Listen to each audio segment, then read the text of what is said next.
If reserved, door opens. Reservation for here. I've got a reservation.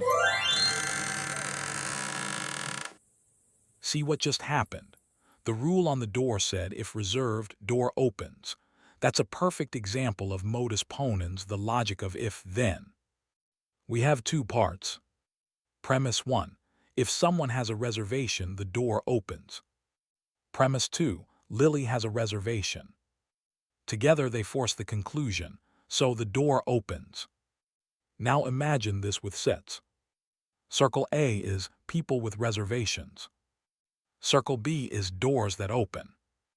We place Lily inside A, and because A sits inside B, she's automatically inside B too. That's modus ponens. When the condition is met, the result must follow. You may have opened the door with a sound argument, but you won't be getting out so easily. From now on, every room you enter will test your reasoning, each with an argumentation puzzle. 2 doors will await you in every chamber, one for the sound, one for the unsound. Choose wrongly, and only the by door will open, leading you farther from the exit. Hey, it's lighting blue. Ha! If the code is correct, the light is blue. The light is blue. Therefore, the code is correct. No, it can't be, you hasty. Lily's right. The rule you said, if the code is correct, the light is blue. That looks like another if-then, but Sadduff flipped it backward. Let's look at the parts. Premise 1. If the code is correct, the light is blue. Premise 2. The light is blue. And the conclusion he jumped to, so the code is correct. Sounds logical, but it is not. This pattern is called affirming the consequent, and it's invalid reasoning. Now imagine it with sets. Circle A is correct codes. Circle B is blue lights. All of A fits inside B, but B also includes other reasons a light might turn blue, power surge override, someone else's code. So being in B doesn't guarantee you're in A. That's the mistake. The result alone doesn't prove the cause. That's why it's invalid. Straight to buy without even checking soundness. If the clock strikes 12, you'll hear the castle's ghost. If you hear the castle's ghost, run. The clock strikes 12. Run. Too bad. The by door awaits. Lily, you rushed this time. The rule said if the clock strikes 12, you'll hear the castle's ghost. If you hear the castle's ghost, run. The clock strikes 12, run. That's a valid chain of reasoning. Each step follows the if-then pattern correctly. Like a trail of dominoes, A leads to B and B leads to C. So naturally, A leads to C. Let's lay it out clearly. Premise 1. If the clock strikes 12, you'll hear the ghost.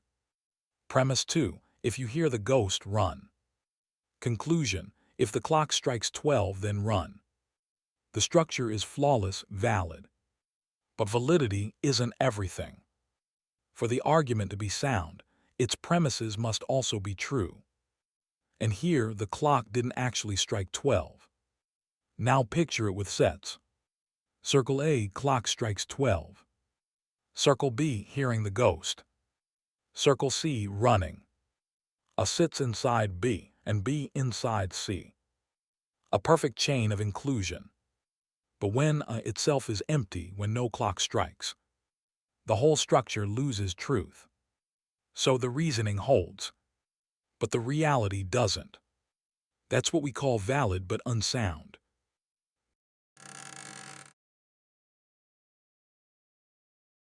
Hey, read what it says. If the ghost is pleased, then it will grant a clue.